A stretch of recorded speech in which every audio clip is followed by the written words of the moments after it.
Oh, so it's tech news you want?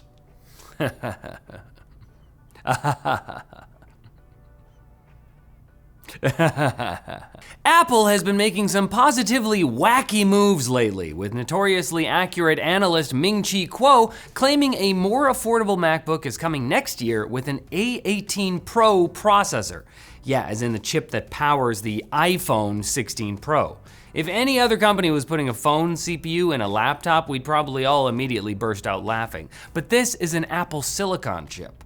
Scientists don't even know how to measure its upper limits. I'm pretty sure it could power an Iron Man suit. Lending some credence to Kuo's claim, MacRumors said they spotted references to this iPhone book in some back-end code last year, so, Kuo also made it clear Apple ain't given up on spatial computing just yet, predicting a new Vision Pro with an M5 chip launching this year, a Vision Air and XR glasses in 2027, followed by a Vision Pro 2 in 2028.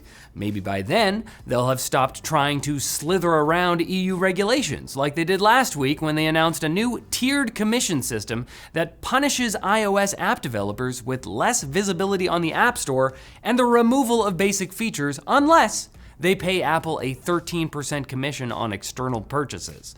Apple also said they have no choice but to withhold some iOS 26 features from EU users due to bureaucratic complexities introduced by the so-called Digital Markets Act, and they implore regulators to consider making it easier for small businesses such as themselves to make a living and say hi to your mother for me.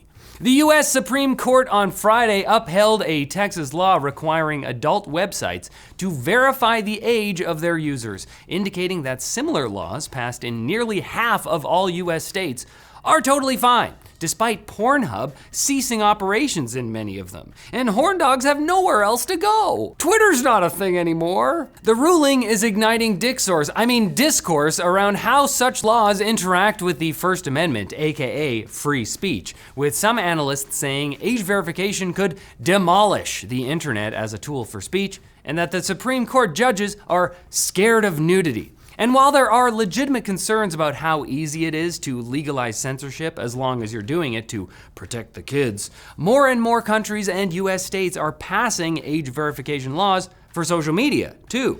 Now, if we could just find a way to do it without forcing people to upload their driver's licenses or something, because we'd have to start giving kids driver's licenses, and that's a whole nother can of worms. Supposed human person Mark Zuckerberg has announced all of Meta's AI stuff is being restructured under a new division called Meta Superintelligence Labs, led by Scale AI founder Alexander Wang, who was recruited earlier this month as part of a $14 billion investment in Scale AI.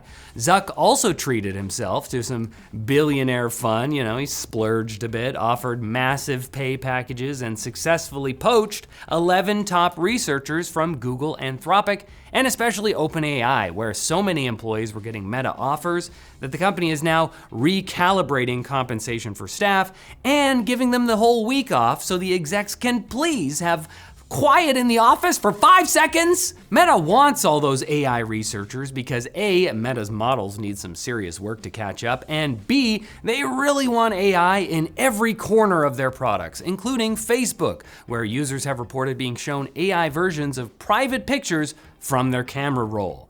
This is a feature, not a bug. In the US, at least, some users were shown a pop-up with allow and disallow options for letting Meta AI automatically AI-ify your private photos. In the EU, some users say they got an email to opt out, which was likely missed by many. Regardless, you can opt out yourself on the Facebook mobile app.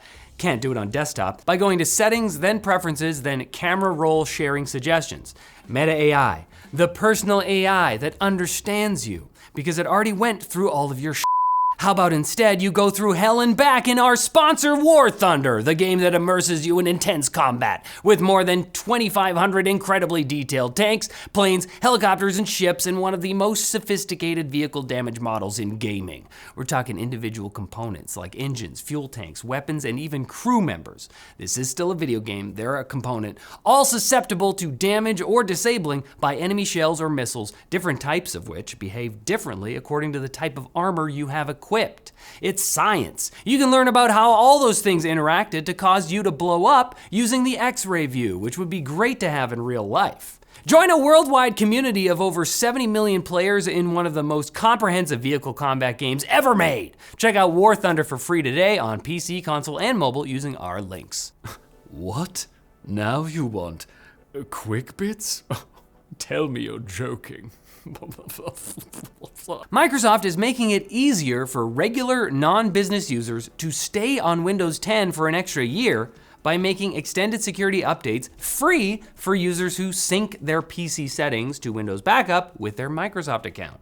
You can still pay $30 if you prefer, or you can now redeem 1,000 Microsoft rewards points, if you know what those are, because I don't. Microsoft's even just providing an option in Windows settings to enroll in the ESU program because Windows 10's end of support in October is fast approaching. And I guess they'll do anything to stop you from migrating to Linux. For they know the pain that awaits you there. Anker has announced another recall for 5 more of the company's power banks. The A1257, A1647, I'm not gonna read all of those, they don't exactly roll off the tongue.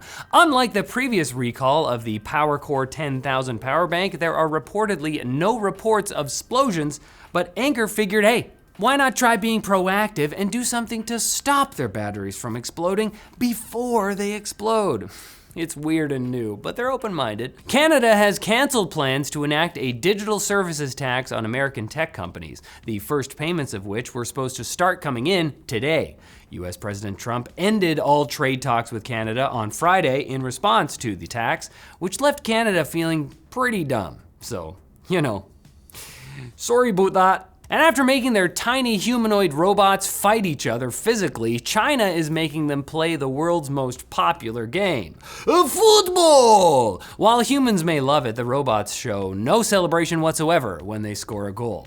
But they do capture the spirit of the game perfectly in one respect. These bots take some of the most dramatic dives I've ever seen, for no discernible reason at all. Oh, what, they're bringing out the stretcher? Come on, he's fine. I won't be fine if you don't come back on Wednesday for more tech news, though. It'll be as emotionally damaging to me as it is to soccer players, none of whom have ever suffered a single real injury. I love sports.